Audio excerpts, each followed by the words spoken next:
Price lord, hallelujah. ದೇವರ ನಾಮಕ್ಕೆ ಸ್ತೋತ್ರವಾಗಲಿ. ಪ್ರಾರ್ಥನೆ ಮಾಡಿಕೊಳ್ಳೋಣ. ಸರ್ವ ಸೃಷ್ಟಿಕರ್ತನಾದಂಥ ತಂದೆ, ಮಗ, ಪರಿಶುದ್ಧನಾದಂಥ ತ್ರಿಯೇಕ ದೇವರೇ, ನಿಮ್ಮ ಪರಿಶುದ್ಧ ನಾಮಕ್ಕೆ ಸ್ತೋತ್ರವಾಗಲಿ. ಸ್ವಾಮಿ, ಈ ದಿವಸವೂ ಸಮಯವೂ ಕೂಡ ನಿಮ್ಮಿಂದ ನೇಮಕವಾದಂಥ ದಿವಸ ಸಮಯವಾಗಿದೆ. ಅದಕ್ಕಾಗಿ ನಿಮಗೆ ಸ್ತೋತ್ರ.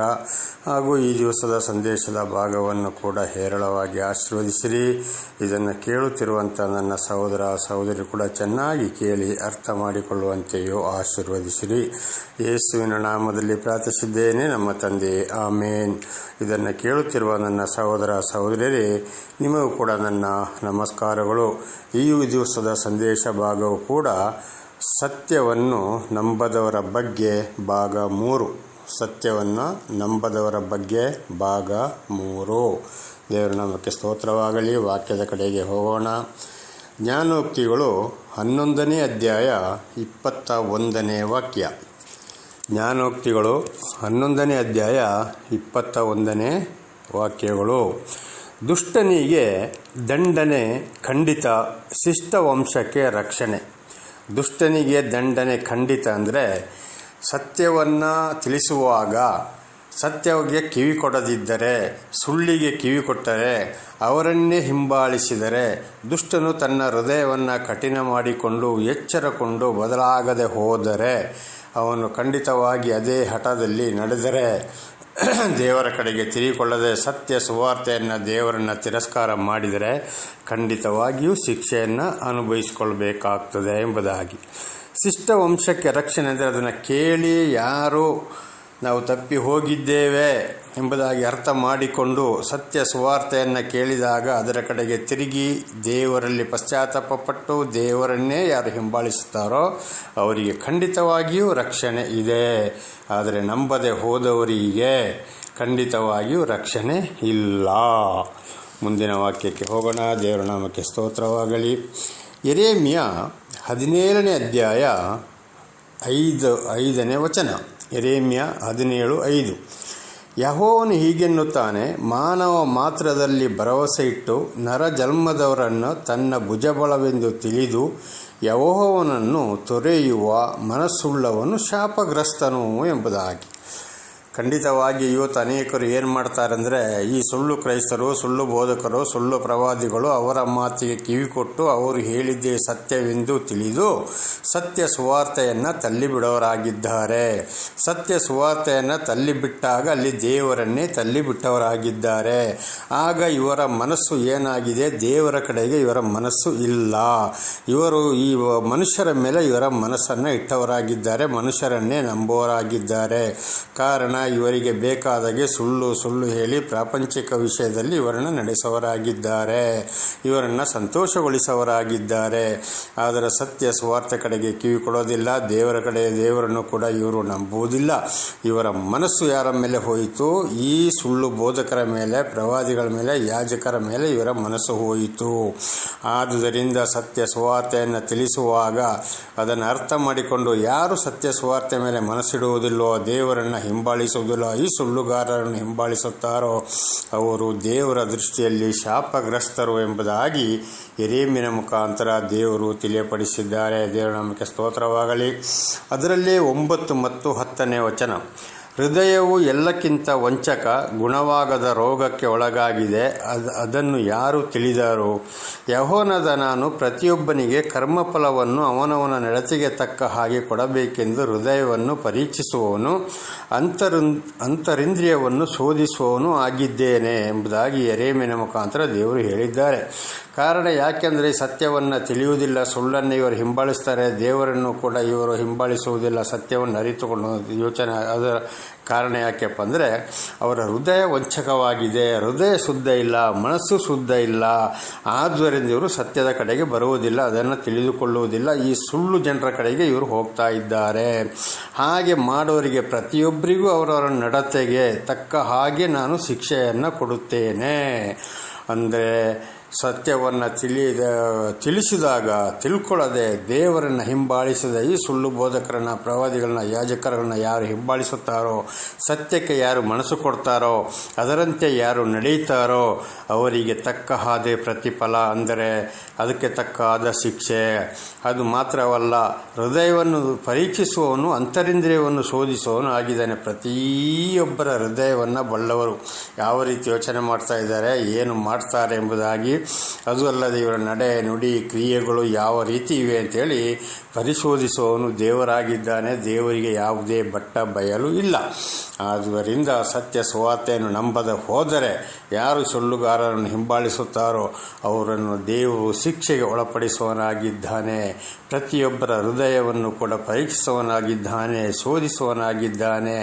ಕಾರಣ ಹೃದಯ ಕೆಟ್ಟು ಹೋದಾಗ, ಮನಸ್ಸು ಕೆಟ್ಟು ಹೋದಾಗ ಖಂಡಿತವಾಗಿ ಸುಳ್ಳುಗಾರರನ್ನು ಇವರು ಹಿಂಬಾಲಿಸುತ್ತಾರೆ. ಆವಾಗ ನಾನಾ ಥರದ ಕಷ್ಟ, ಸಂಕಟ, ದುಃಖಗಳಿಗೆ ಒಳಗಾಗುತ್ತಾರೆ. ಮುಂದಿನ ವಚನಕ್ಕೆ ಹೋಗೋಣ. ದೇವರ ನಾಮಕ್ಕೆ ಸ್ತೋತ್ರವಾಗಲಿ. ಹಾಲೆಲೂಯ. ದಾನಿಯೇಲನು 8ನೇ ಅಧ್ಯಾಯ 26ನೇ ವಾಕ್ಯ. ದಾನಿಯೇಲನು 8ನೇ ಅಧ್ಯಾಯ 26ನೇ ವಾಕ್ಯ. ಕನಸಿನಲ್ಲಿ ತಿಳಿಸಲ್ಪಟ್ಟ ಉದಯಾಸ್ತಮಾನಗಳ ವಿಷಯವು ನಿಜವೇ ಸರಿ, ಆದರೆ ಆ ಕನಸು ಗುಟ್ಟಾಗಿರಲಿ, ಅದು ಬಹು ದೂರದ ಕಾಲದ್ದು ಎಂದು ಹೇಳಿದನು. ಎಷ್ಟೋ ಸಾವಿರ ವರ್ಷಗಳ ಹಿಂದೆ ದೇವರು ದಾನಿಯೇಲನಿಗೆ ಎಲ್ಲ ವಿಷಯಗಳನ್ನು ತಿಳಿಸಿದ್ದಾರೆ. ಇದೇ ರೀತಿ ಆಗ್ತದೆ, ಇದೇ ರೀತಿ ಹೋಗ್ತದೆ, ಇಂಥವರೇ ಹೀಗೆ ಸುಳ್ಳು ಬೋಧನೆ, ಸುಳ್ಳು ಪ್ರವಾದಿಗಳು, ಸುಳ್ಳು ಯಾಜಕರು ಜನಗಳನ್ನ ಮೋಸ ಮಾಡ್ತಾ ಇದ್ದಾರೆ. ನಾನಾ ರೀತಿಯಾಗಿ ಅನೇಕರು ಇವರ ಹಿಂದೆ ಓಡುತ್ತಾರೆ, ಸತ್ಯವನ್ನು ಅರಿಯುವುದಿಲ್ಲ ಎಂಬುದಾಗಿ, ಅದು ಯಾವ ರೀತಿ ಮುಂದೆ ಬರುತ್ತದೆ, ಯಾವ ರೀತಿ ಶಿಕ್ಷೆಗೆ ಒಳಗಾಗ್ತಾರೆ ಎಂಬುದಾಗಿ ಎಷ್ಟೋ ಸಾವಿರ ವರ್ಷಗಳ ಹಿಂದೆ ದಾನಿಯೇಲನ ಮುಖಾಂತರ ದೇವರು ಅದನ್ನು ತಿಳಿಯಪಡಿಸಿದ್ದಾರೆ. ಆದರೆ ಮತ್ತೊಂದು ವಿಷಯವನ್ನು ಹೇಳಿದ್ದಾರೆ, ಅದು ಆ ಕನಸು, ಅದು ಕನಸಿನ ಮೂಲಕ. ಆದರೆ ಕನಸು ಗುಟ್ಟಾಗಿರಲಿ, ಇದು ಬಹಳ ದೂರದ ಕಾಲದ್ದು ಎಂಬುದಾಗಿ. ಆದರೆ ಅದು ಈಗಲೇ ನೆರವೇರ್ತಾ ಇದೆ. ಇನ್ನು ಮುಂದೆಗೂ ಎಷ್ಟೋ ಸಾವಿರ ವರ್ಷಗಳಿವೆ, ಆಗಲೂ ನೆರವೇರಬಹುದು. ಎಷ್ಟೋ ವರ್ಷಗಳ ಹಿಂದೆ ದಾನಿಯೇಲನ ಮುಖಾಂತರ ಹೇಳಿದ್ದು ಈಗ ನೆರವೇರುತ್ತಲೇ ಇದೆ. ಅದರಲ್ಲಿ ದಾನಿಯೇಲನು 12ನೇ ಅಧ್ಯಾಯ 4ನೇ ವಚನಕ್ಕೆ ಹೋಗೋಣ. ದಾನಿಯೇಲನು 12ನೇ ಅಧ್ಯಾಯ 4ನೇ ವಚನ. ದಾನಿಯೇಲನೇ, ನೀನು ಈ ಮಾತುಗಳನ್ನು ಮುಚ್ಚಿಡು, ಅವುಗಳನ್ನು ಬರೆಯುವ ಗ್ರಂಥಕ್ಕೆ ಮುದ್ರೆ ಹಾಕು. ಅಂತ್ಯ ಕಾಲದವರೆಗೆ ಮರೆಯಾಗಿರಲಿ, ಬಹುಜನರು ಅತ್ತಿತ್ತ ತಿರುಗುವರು, ತಿಳುವಳಿಕೆಯು ಹೆಚ್ಚುವುದು ಅಂತೇಳಿ ದಾನಿಯೇಲನಿಗೆ ಹೇಳಿದ್ದಾರೆ. ದಾನಿಯೇಲನೇ, ಸಾಕು, ಇಲ್ಲಿವರೆಗೆ ಹೇಳಿದ್ದು ಮಾಡಿದ್ದು, ಇನ್ನು ಮುಂದೆ ಬೇಡ, ಈ ಮಾತುಗಳನ್ನು ನೀನು ಮುಚ್ಚಿಡು. ಇನ್ನು ಮುಂದೆ ನೀನು ಬರೆದ ಗ್ರಂಥಗಳು ಸಾಕು, ಅದಕ್ಕೆ ಮುದ್ರೆ ಹಾಕು. ಇನ್ನು ಮುಂದೆ ಅದು ನೀನು ಬರೆಯಬೇಡ. ಕಡೆಯವರೆಗೆ, ಅಂದರೆ ಅಂತ್ಯ ಕಾಲದವರೆಗೆ ಮರೆಯಾಗಿರಲಿ, ಆಗ ಜನಗಳಿಗೆ ತಿಳಿಯಲಿ, ಬಹುಜನರು ಅತ್ತಿತ್ತ ತಿರುಗುವರು ಎಂಬುದಾಗಿ. ಈಗಾಗಲೇ ಖಂಡಿತವಾಗಿ ಎಲ್ಲರೂ ಏನಾಗಿದ್ದಾರೆ, ಅತ್ತಿತ್ತ ತಿರುಗುತ್ತಾ ಹೋಗ್ತಾ ಇದ್ದಾರೆ. ಸತ್ಯ ಸುವಾರ್ತೆಗೆ ಕಿವಿ ಕೊಡ್ತಾ ಇಲ್ಲ. ಯಾರು ಸತ್ಯವನ್ನು ತಿಳಿಸ್ತಾರೋ ಅವರಿಗೆ ಕಡೆ ಕಿವಿಗ್ತಾ ಇಲ್ಲ. ಯಾರು ಸುಳ್ಳು ಬೋಧನೆ ಮಾಡಿ ಜನಗಳನ್ನು ವಂಚನೆ ಮಾಡ್ತಾರೋ, ಪ್ರಾಪಂಚಿಕ ವಿಷಯದಲ್ಲಿ ನಡೆಸ್ತಾರೋ, ಅದಕ್ಕೆ ಸರಿಯಾಗಿ ಜನರು ಅವರನ್ನೇ ಹಿಂಬಾಲಿಸುವವರಾಗಿದ್ದಾರೆ, ಅವರ ಕಡೆಗೆ ಹೋಗುವವರಾಗಿದ್ದಾರೆ. ಸತ್ಯ ಸುವಾರ್ತೆಯನ್ನು ಕೇಳಿ ಜನರು ದೇವರ ಕಡೆಗೆ ತಿರುಗುತ್ತಾ ಇಲ್ಲ. ಅದಕ್ಕೆ ಬಹುಜನರು ಅತ್ತಿತ್ತ ತಿರುಗುವರು. ಬಹಳ ಜನರು ಇವತ್ತು ನಾವು ದೇವರ ಜನರು, ದೇವರ ಮಕ್ಕಳು ಅಂತ ಹೇಳಿಕೊಂಡು ಅತ್ತಿತ್ತ ಪ್ರಾಪಂಚಿಕ ಕಡೆಗೆ ಹೋಗ್ತಾ ಇದ್ದಾರೆ. ಅಜ್ಜಿ ಕಥೆಗಳನ್ನು ಹೇಳೋರ ಕಡೆಗೆ, ಸುಳ್ಳು ಹೇಳೋರ ಕಡೆಗೆ ಅನೇಕರ ಹೃದಯವನ್ನು ಸೈತಾನ ಇವತ್ತು ಮಂಕು ಮಾಡಿದ್ದಾನೆ. ಅಪೊಸ್ತಲನಾದ ಪೌಲನು ಕೂಡ ಇದೇ ಮಾತನ್ನು ಹೇಳಿದ್ದಾನೆ, ಲೋಕದ ಅಧಿಪತಿಯವರ ಮನಸ್ಸನ್ನು ಮಂಕು ಮಾಡಿದ್ದಾನೆ ಎಂಬುದಾಗಿ. ತಿಳುವಳಿಕೆಯು ಹೆಚ್ಚುವುದು. ಬಹಳ ಲೋಕದ ವಿಷಯವು ತಿಳುವಳಿಕೆ ಅವರಲ್ಲಿ ತುಂಬಿದೆ ಹೊರತು ದೇವರ ಸತ್ಯ ತಿಳುವಳಿಕೆ ತುಂಬಲಿಲ್ಲ. ಆದುದರಿಂದ ಇವತ್ತು ಸತ್ಯವನ್ನು ಏನು ಮಾಡ್ತಾ ಇದ್ದಾರೆ, ಯಾರು ನಂಬೋದು ಬಹಳ ಕಷ್ಟ. ಆದರೆ ನಿಜವಾಗಿ ದೇವರಿಂದ ಆಯ್ಕೆಯಾದವರು ಮಾತ್ರ ಎಲ್ಲೋ ಒಬ್ಬೊಬ್ಬರು ಸತ್ಯ ಸುವಾರ್ತೆಯನ್ನು ನಂಬುವವರು. ಎಂಥ ಕಷ್ಟ, ಸಂಕಟ, ದುಃಖ ಬಂದರೂ, ಒಂದು ವೇಳೆ ಸುಳ್ಳು ಪ್ರವಾದಿಗಳನ್ನು, ಬೋಧಕರುಗಳನ್ನು, ಯಾಜಕರನ್ನು ಹಿಂಬಾಲಿಸಿದರೂ ಸತ್ಯ ಸುವಾರ್ತೆಯನ್ನು ಕೇಳಿದಾಗ ಸತ್ಯಕ್ಕೆ ತಿರುಗಿ ದೇವರನ್ನೇ ಹಿಂಬಾಲಿಸುವವರಾಗಿ ಹಿಂಬಾಲಿಸುವವರಾಗಿದ್ದಾರೆ. ಆದರೆ ಬಹು ಜನ ಇವತ್ತು ಅತ್ತ ತಿರುಗಾಡ್ತಾ ಇದ್ದಾರೆ. ಸತ್ಯವನ್ನು ಯಾರು ನಂಬಲಿಕ್ಕೆ ಆಗ್ತಾ ಇಲ್ಲ. ಕಾರಣ ಅಲ್ಲಿ ದೇವರೊಂದಿಗೆ ಜೀವಿಸುವಾಗ ಸತ್ಯ ಸುವಾರ್ತೆಯು ಶಿಸ್ತಿನ ಜೀವಿತವನ್ನು ನಮಗೆ ಬೋಧಿಸುತ್ತದೆ. ಆ ಶಿಸ್ತು ಯಾರಿಗೂ ಬೇಡ, ಮನಸ್ಸು ಬಂದಾಗಿ ಹೋಗಬೇಕು. ಇದು ಮತ್ತಾಯ 7:13-14 ವಚನ ಹೇಳುತ್ತದೆ. ಅಲ್ಲಿ ಇಕ್ಕಟ್ಟಾದ ಬಾಗಿಲು, ಹಿರಿದಾದ ಬಾಗಿಲು, 2 ಬಾಗಿಲುಗಳನ್ನ ಮತ್ತಾಯನ ಮೂಲಕ ಯೇಸುಸ್ವಾಮಿ ತೋರಿಸ್ತಾ ಇದ್ದಾರೆ. ಇಕ್ಕಟ್ಟಾದ ಬಾಗಿಲು ಅಂದರೆ ಸತ್ಯ ಸುವಾರ್ತೆಯನ್ನು ಕೇಳಿ ದೇವರನ್ನು ಹಿಂಬಾಲಿಸಿ ಪರಲೋಕ ಸೇರುವುದು ಇಕ್ಕಟ್ಟಾದ ಬಾಗಿಲು. ಅಲ್ಲಿ ಬಹಳ ಶಿಸ್ತಿನ ಜೀವಿತ ಇದೆ. ಹಿರಿದಾದ ಬಾಗಿಲು ಅಂದರೆ ಸತ್ಯ ಸುವಾರ್ತೆಯನ್ನು ಸಾರಿದರೂ ಕೂಡ ಅವರದನ್ನು ಕೇಳದೆ ಈ ಲೋಕದ ವಿಷಯಕ್ಕೆ ಒಳಪಟ್ಟು ಮನಸ್ಸಿಗೆ ಬಂದಾಗೆ ನಡೆಯುವುದೇ ಹಿರಿದಾದ ಬಾಗಿಲು. ಆದರೆ ಅದು ನಾಶನಕ್ಕೆ ಅಂದರೆ ನರಕಕ್ಕೆ ತಗೊಂಡು ಹೋಗ್ತದೆ. ಇಕ್ಕಟ್ಟಾದ ಬಾಗಿಲು ನಿತ್ಯ ಜೀವ ಪರಲೋಕದ ಕಡೆಗೆ ಸೇರಿಸ್ತದೆ ಎಂಬುದಾಗಿ ಮತ್ತಾಯ 7:13-14 ನಾವು ಓದುತ್ತೇವೆ. ಆದರೆ ಇವತ್ತು ಬಹುಜನರಿಗೆ ಇಕ್ಕಟ್ಟಾದ ಬಾಗಿಲು ಬೇಡ, ಹಿರಿದಾದ ಬಾಗಿಲು ಬೇಕು. ಅದನ್ನು ತೋರಿಸುವರ ಕಡೆಗೆ ಹೋಗುತ್ತಿದ್ದಾರೆ. ಅದಕ್ಕೆ ದಾನಿಯೇಲನಿಗೆ ಹೇಳಿದ್ದಾರೆ, ದಾನಿಯೇಲನೇ, ನೀನು ಮಾತುಗಳನ್ನು ಮುಚ್ಚಿಡು, ಅವುಗಳನ್ನು ಬರೆಯುವ ಗ್ರಂಥಕ್ಕೆ ಮುದ್ರೆ ಹಾಕು, ಅಂತ್ಯ ಕಾಲದವರೆಗೆ ಮರೆಯಾಗಿರಲಿ. ಬಹು ಜನರು ಅತ್ತಿತ್ತ ತಿರುಗುವರು, ತಿಳುವಳಿಕೆ ಹೆಚ್ಚುವುದು ಎಂಬುದಾಗಿ. ಹಾಗೆ ಇವತ್ತು ಬಹಳ ಜನ ಸತ್ಯ ಸುವಾರ್ತೆಯನ್ನು ಕೇಳುವುದು ಕಷ್ಟವಾಗಿದೆ. ಆದರೆ ಸುಳ್ಳುಗಾರರನ್ನು ಹಿಂಬಾಲಿಸುವವರಾಗಿದ್ದಾರೆ. ಆದರೆ ಸುಳ್ಳುಗಾರನನ್ನು ಹಿಂಬಾಲಿಸುವವರಲ್ಲಿ ಯಾರಿದ್ದಾನೆ? ಸೈತಾನ ಇದ್ದಾನೆ ಎಂಬುದಾಗಿ ನಾವು ಮುಂದಿನ ವಚನಗಳಲ್ಲಿ ಅದನ್ನು ತಿಳಿದುಕೊಳ್ಳಬಹುದು. ದೇವರ ನಾಮಕ್ಕೆ ಸ್ತೋತ್ರವಾಗಲಿ. ಹಲ್ಲೆಲೂಯಾ. ಯೋಹಾನ 5ನೇ ಅಧ್ಯಾಯ 24ನೇ ವಚನ. ಯೋಹಾನ 5:24. ನನ್ನ ವಾಕ್ಯವನ್ನು ಕೇಳಿ ನನ್ನನ್ನು ಕಳುಹಿಸಿದಾತನು ನಂಬುವವನು ನಿತ್ಯ ಜೀವವನ್ನು ಹೊಂದಿದ್ದಾನೆ. ಅವನು ತೀರ್ಪಿಗೆ ಗುರಿಯಾಗುವುದಿಲ್ಲ, ಮರಣದಿಂದ ಪಾರಾಗಿ ಜೀವಕ್ಕೆ ಸೇರಿದ್ದಾನೆ. ದೇವರ ನಾಮಕ್ಕೆ ಸ್ತೋತ್ರವಾಗಲಿ. ನನ್ನ ವಾಕ್ಯವನ್ನು ಕೇಳಿ ನನ್ನನ್ನು ಕಳುಹಿಸಿದಾತನು ನಂಬುವವನು ನಿತ್ಯ ಜೀವವನ್ನು ಹೊಂದಿದ್ದಾನೆ. ಸತ್ಯ ಸುವಾರ್ತೆಯನ್ನು ಕೇಳಿ ಅದನ್ನು ನಂಬಿ ಯಾವುದೇ ಕಷ್ಟ, ಸಂಕಟ, ದುಃಖ ಬಂದರೂ ಸುಳ್ಳುಗಾರರನ್ನು ಹಿಂಬಾಲಿಸದೆ ವಾಕ್ಯವನ್ನು ಕೇಳಿ ಯೇಸು ಕ್ರಿಸ್ತರನ್ನು, ಸರ್ವ ಸೃಷ್ಟಿಕರ್ತರ ದೇವರನ್ನು ಯಾರು ಹಿಂಬಾಲಿಸುತ್ತಾರೋ ಅವರು ಪರಲೋಕವನ್ನು ಆಗಲೇ ಪಡೆದಾಯಿತು. ಪರಲೋಕದ ಅವರಿಗೆ ಒಂದು ಸೌಭಾಗ್ಯ ದೊರಕಿದ ಹಾಗೆ, ನಿತ್ಯ ಜೀವವನ್ನು ಹೊಂದಿದ ಹಾಗೆ. ಅವನು ತೀರ್ಪಿಗೆ ಗುರಿಯಾಗುವುದಿಲ್ಲ, ಅಂದರೆ ನ್ಯಾಯ ತೀರ್ಪಿನಲ್ಲಿ ಅವನಿಗೆ ತೀರ್ಪೇ ಇಲ್ಲ. ಅವನು ಈ ಭೂಲೋಕದ ಜೀವನ ಮುಗಿಸುವವರೆಗೆ ಹಾಗೆ ಜೀವಿಸುವುದಾದರೆ ಖಂಡಿತವಾಗಿ ಪರಲೋಕದ ತೀರ್ಪು ಆಗಿರುತ್ತದೆ ಅಂಥವರಿಗೆ. ಮರಣದಿಂದ ಪಾರಾಗಿ ಜೀವಕ್ಕೆ ಸೇರಿದ್ದಾನೆ. ಸುಳ್ಳು ಬೋಧಕರಿಂದ, ಪ್ರವಾದಿಗಳಿಂದ, ಯಾಜಕರಿಂದ, ಸುಳ್ಳುಗಾರರಿಂದ ಬಿಟ್ಟು ಸತ್ಯ ಸುವಾರ್ತೆಯನ್ನು ಕೇಳಿ ಎಂಥ ಕಷ್ಟ, ಸಂಕಟ, ದುಃಖ ಬಂದರೂ ಅದನ್ನೇ ನಂಬಿ ದೇವರನ್ನು ಹಿಂಬಾಲಿಸಿ ಭೂಲೋಕದ ಜೀವನವನ್ನು ಮುಗಿಸುವುದಾದರೆ ಖಂಡಿತವಾಗಿ ಪಾಪದಿಂದ ಮರಣವಾಗಿ ನರಕದಿಂದ ಪಾರಾಗಿ ದೇವರ ಬಳಿಗೆ ಸೇರಿ ಆಯಿತು ಎಂಬುದಾಗಿ. ಇದೇ ರೀತಿ ಇವತ್ತು ನಾವು ಕೂಡ ಜೀವಿಸಬೇಕಾಗಿದೆ ನಮ್ಮ ಸಹೋದರ ಸಹೋದರಿಗೆ.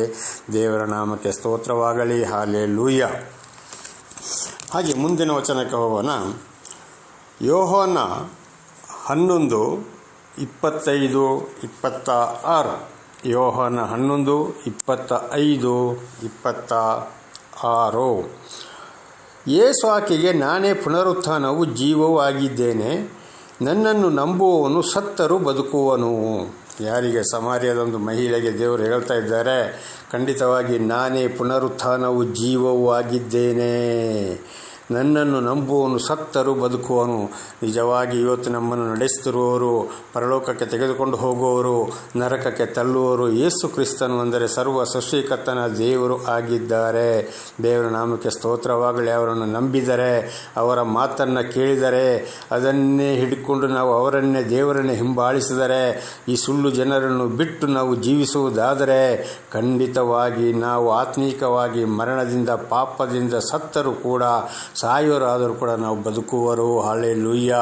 ಈ ಹಿಂದೆ ನಾನು ನನ್ನ ಸಾಕ್ಷಿಯನ್ನು ಕೂಡ ನೀವು ಕೇಳಿದ್ದೀರಿ. ಆತ್ಮೀಕವಾಗಿ ನಾನು ಸತ್ತು ಹೋಗಿದ್ದೆ, ಆದರೆ ದೇವರು ಸತ್ಯ ಸುವಾರ್ತಿಕರನ್ನು ನನ್ನ ಬಳಿಗೆ ಕಳುಹಿಸಿದರು. ನಾನಾ ಕಡೆ ಸಭೆಗಳಲ್ಲಿ ಇದ್ದೆ, ನಿಮಗೆ ಈ ಹಿಂದೆ ತಿಳಿಸಿದ್ದೇನೆ. ಆದರೆ ಸತ್ಯ ಸುವಾರ್ತೆಯನ್ನು ತಿಳಿದುಕೊಂಡು ದೇವರನ್ನೇ ಹಿಂಬಾಲಿಸಿ ಸುಳ್ಳುಗಾರರನ್ನು ಬಿಟ್ಟು, ಸುಳ್ಳು ಸಭೆಯನ್ನು ಬಿಟ್ಟು, ಸುಳ್ಳು ವಿಶ್ವಾಸಿಗಳನ್ನು ಬಿಟ್ಟು ಇವತ್ತು ಜೀವಿಸುವುದರಿಂದ ದೇವರು ನನ್ನನ್ನು ಮರಣದಿಂದ ಪಾರು ಮಾಡಿದ್ದಾರೆ. ಇದು ನಿಮ್ಮ ಜೀವಿತದಲ್ಲಿ ಆಗುತ್ತದೆ, ಆಗಬಹುದು, ಇನ್ನು ಮುಂದೆಯೂ ಆಗಬಹುದು. 26ನೇ ವಚನ, ಮತ್ತು ಬದುಕುತ್ತಾ ನನ್ನನ್ನು ನಂಬುವ ಪ್ರತಿಯೊಬ್ಬನು ಎಂದಿಗೂ ಸಾಯುವುದಿಲ್ಲ, ಇದನ್ನು ನಂಬುತ್ತೀಯಾ ಎಂದು ಹೇಳಿದನು. ದೇವನಾಮಕ್ಕೆ ಸ್ತೋತ್ರವಾಗಲಿ. ಮತ್ತು ಬದುಕುತ್ತಾ ನನ್ನನ್ನು ನಂಬುವ ಪ್ರತಿಯೊಬ್ಬನು ಎಂದಿಗೂ ಸಾಯುವುದಿಲ್ಲ. ಯಾವುದೇ ಕಷ್ಟ, ಸಂಕಟ, ದುಃಖ ಬಂದರೂ ಸತ್ಯ ಸುವಾರ್ತೆಯನ್ನು ಕೇಳಿ ದೇವರನ್ನು ಹಿಂಬಾಲಿಸಿದ್ರೆ ಖಂಡಿತವಾಗಿ ದೇವರು ಅವರನ್ನು ಎಲ್ಲ ರೀತಿಯಾದರೆ ಕಷ್ಟ ಇದೆ, ಸಂಕಟ ಇದೆ, ದುಃಖ ಇದೆ, ಆದರೆ ದೇವರು ಅವರನ್ನು ಪಾರು ಮಾಡುತ್ತಾರೆ ಅಂತ. ಕಷ್ಟ, ಸಂಕಟ, ದುಃಖದಿಂದ ಈ ಭೂಲೋಕದಲ್ಲಿ ಇದನ್ನು ನಂಬುತ್ತೀಯಾ ಎಂದು ಹೇಳಿದನು. ಆ ಸಹೋದರಿಗೆ, ಆಕೆಗೆ ಇದು ನಂಬ್ತೀಯ ಅಂತ ಕೇಳುತ್ತೀಯ. ಆಕೆ, ಹೌದು ಸ್ವಾಮಿ, ಲೋಕಕ್ಕೆ ಬರಬೇಕಾದ ದೇವಕುಮಾರನಾದ ಕ್ರಿಸ್ತನು ನೀನೇ ಎಂದು ನಂಬಿದ್ದೇನೆ ಅಂದಳು. ಅವಳು ಕೂಡ ಸುಳ್ಳು ಬೋಧಕರನ್ನು ಬಿಟ್ಟು, ಲೋಕದ ವಿಷಯವನ್ನು ಬಿಟ್ಟು ದೇವರನ್ನು ಹಿಂಬಾಲಿಸಿದಳು. ಆದ್ದರಿಂದ ಹೇಳ್ತಾ ಇದ್ದಾಳೆ, ಹೌದು ಸ್ವಾಮಿ, ಬರಬೇಕಾದ ದೇವಕುಮಾರನಾದ ಕ್ರಿಸ್ತನು ನೀನೇ ಎಂದು ನಂಬಿದ್ದೇನೆ ಅಂದಳು. ಇದು ಕೂಡ ಇವತ್ತು ನಮ್ಮ ಜೀವಿತಕ್ಕೆ ಬರಬೇಕಾಗಿದೆ. ಸತ್ಯ ಸುವಾರ್ತೆಯನ್ನೇ ನಂಬಬೇಕು, ವಾಕ್ಯವನ್ನು ಪರಿಶೋಧನೆ ಮಾಡಬೇಕು, ಈ ಜನಗಳನ್ನು ಕೂಡ ನಂಬಬೇಕು. ಸುಳ್ಳು ಕ್ರೈಸ್ತರು, ಸುಳ್ಳು ಪ್ರವಾದಿಗಳು, ಸುಳ್ಳು ಬೋಧಕರುಗಳು ನಾನಾ ರೀತಿಯಲ್ಲಿ, ಅದು ನಿಮಗೆ ಹಿಂದೆ ಮಾರ್ಚ್ 1ರಿಂದ ಈ ಕಡೆಗೆ ತಿಳಿಸ್ತಾ ಬರ್ತಾ ಇದ್ದೇನೆ ದೇವರ ನಾಮದಲ್ಲಿ. ಇದನ್ನು ಬಿಟ್ಟು ಸತ್ಯ ಸುವಾರ್ತೆಗೆ ಕಿವಿಗೊಟ್ಟು ದೇವರನ್ನೇ ಹಿಂಬಾಲಿಸ್ತಾ ಬಂದರೆ ಖಂಡಿತವಾಗಿ ಈ ಲೋಕದಲ್ಲಿ ಎಂಥ ಕಷ್ಟ, ಸಂಕಟ, ದುಃಖಗಳು ನಮಗೆ ಬರುತ್ತವೆ ಲೋಕದಲ್ಲಿ ಜೀವಿಸುವಾಗ. ಯೋಹನ 15ನೇ ಅಧ್ಯಾಯದಲ್ಲಿ ಕೂಡ ಯೇಸು ಹೇಳಿದ್ದಾರೆ, ನಿಮಗೆ ಈ ಲೋಕದಲ್ಲಿ ಬಹಳ ಕಷ್ಟ, ಸಂಕಟ, ದುಃಖ ಇದೆ ಎಂಬುದಾಗಿ. ಆದರೂ ಕೂಡ ದೇವರಂಥವರನ್ನು ಪಾರು ಮಾಡುತ್ತಾ ಬರುತ್ತಾರೆ. ಪರಿಶುದ್ಧರಾಗಿ ಭೂಲೋಕದ ಜೀವನವನ್ನು ಮುಗಿಸುವ ಹಾಗೆ ಸಹಾಯ ಮಾಡುತ್ತಾರೆ. ಹಾಗೆ ಪರಿಶುದ್ಧ ಜೀವನವನ್ನು ನಾವು ಖಂಡಿತವಾಗಿ ಮುಗಿಸಿ ಭೂಲೋಕದ ಜೀವನವನ್ನು ಅಂತ್ಯಗೊಳಿಸುವುದಾದರೆ ನ್ಯಾಯ ತೀರ್ಪಿನ ದಿವಸ ದೇವರ ಬಳಗಡೆಯಲ್ಲಿ ಕುರಿಯಾಗಳಾಗಿ ನಿಂತು ನಾವು ಪರಲೋಕಕ್ಕೆ ಹೋಗುವಂಥ ಒಂದು ಭಾಗ್ಯವನ್ನು ಕೂಡ ದೇವರು ನಮಗೆ ಅನುಗ್ರಹಿಸ್ತಾರೆ. ನಮ್ಮ ಸಹೋದರ ಸಹೋದರರೇ, ಕಾರಣ ಸತ್ಯವನ್ನು ನಂಬಲೇಬೇಕು. ಸತ್ಯ ಸುವಾರ್ತೆಯನ್ನು, ದೇವರನ್ನು ಹಿಂಬಾಲಿಸಬೇಕು. ಆದರೆ ಯಾರು ಸುಳ್ಳು ಹೇಳ್ತಾರೆ, ಯಾರು ಮೋಸ ಮಾಡ್ತಾರೆ, ಯಾರು ದಗ ಮಾಡ್ತಾರೆ ಎಂಬುದಾಗಿ ಮುಖ್ಯವಾಗಿ ನಾವು ವಾಕ್ಯವನ್ನು ಪರಿಶೋಧನೆ ಮಾಡಬೇಕು. ಆ ಹೇಳಿದ ವಾಕ್ಯಗಳನ್ನು ಕೇಳಿಕೊಂಡು ಸತ್ಯವೇದವನ್ನು ತೆಗೆದು ಓದಿ ಅರ್ಥ ಮಾಡಿಕೊಳ್ಳಬೇಕು. ಅದಕ್ಕೆ ಅಪೊಸ್ತಲರ ಕೃತ್ಯ 17ನೇ ಅಧ್ಯಾಯ 11ನೇ ವಾಕ್ಯದಲ್ಲಿ ಬರೆಯಲ್ಪಟ್ಟಿದೆ, ಕೊರಿಂಥ ಸಭೆಯವರು ವಾಕ್ಯವನ್ನು ಕೇಳಿ ಪರಿಶೋಧನೆ ಮಾಡ್ತಾ ಇದ್ದರು ಎಂಬುದಾಗಿ. ಇದು ಇವತ್ತು ನನ್ನ ಮತ್ತು ನಿಮ್ಮ ಜೀವಿತದಲ್ಲಿ ಕೂಡ ಬೇಕು. ಇದರಿಂದ ನಾನು ಪಾರಾಗಿದ್ದೇನೆ. ಆದ್ದರಿಂದ ದಯವಿಟ್ಟು ಸತ್ಯ ಸುವಾರ್ತೆಗೆ ಕೇಳಿ ಇಂಥವರನ್ನು ಬಿಟ್ಟು ದೇವರನ್ನು ಹಿಂಬಾಲಿಸಿ ಆಶೀರ್ವಾದವನ್ನು ಪಡೆದುಕೊಳ್ಳುವರಂತರಾಗಲಿ. ದೇವರು ನಿಮ್ಮನ್ನು ಹೇರಳವಾಗಿ ಆಶೀರ್ವದಿಸಲಿ. ಪ್ರಾರ್ಥನೆ ಮಾಡಿಕೊಳ್ಳೋಣ. ಸರ್ವ ಸೃಷ್ಟಿಕರ್ತನಾದಂಥ ತಂದೆ, ಮಗ, ಪರಿಶುದ್ಧನಾದಂಥ ತ್ರಿಯೇಕ ದೇವರೇ, ನಿಮ್ಮ ಪರಿಶುದ್ಧ ನಾಮಕ್ಕೆ ಸ್ತೋತ್ರ ಸ್ವಾಮಿ. ಇವತ್ತಿನ ಸಂದೇಶ ಭಾಗವನ್ನು ನನ್ನ ಸಹೋದರ ಸಹೋದರಿಯರಿಗೆ ಬಿಡಿಯಾಗಿ ಚೆನ್ನಾಗಿ ಅರ್ಥವಾಗುವ ಹಾಗೆ ತಿಳಿಸಲು ನೀವು ಆಶೀರ್ವಾದ ಮಾಡಿದ್ದೀರಿ. ಅದಕ್ಕಾಗಿ ನಿಮಗೆ ಸ್ತೋತ್ರ. ಇದನ್ನು ಕೇಳಿದಂಥ ನನ್ನ ಸಹೋದರ ಸಹೋದರಿಯರು ಕೂಡ ವಾಕ್ಯಕ್ಕನುಸಾರವಾಗಿ ಅರಿತು ಜೀವಿಸುವಂತೆಯೂ ಕೂಡ ಹೇರಳವಾಗಿ ಅವರನ್ನು ಆಶೀರ್ವದಿಸಿರಿ. ಯೇಸುವಿನ ನಾಮದಲ್ಲಿ ಪ್ರಾರ್ಥಿಸಿದ್ದೇನೆ ನಮ್ಮ ತಂದೆಯೇ. ಇದನ್ನು ಕೇಳುತ್ತಿರುವ ನನ್ನ ಸಹೋದರ ಸಹೋದರಿಯರೇ, ನಿಮಗೂ ಕೂಡ ನನ್ನ ಧನ್ಯವಾದಗಳು.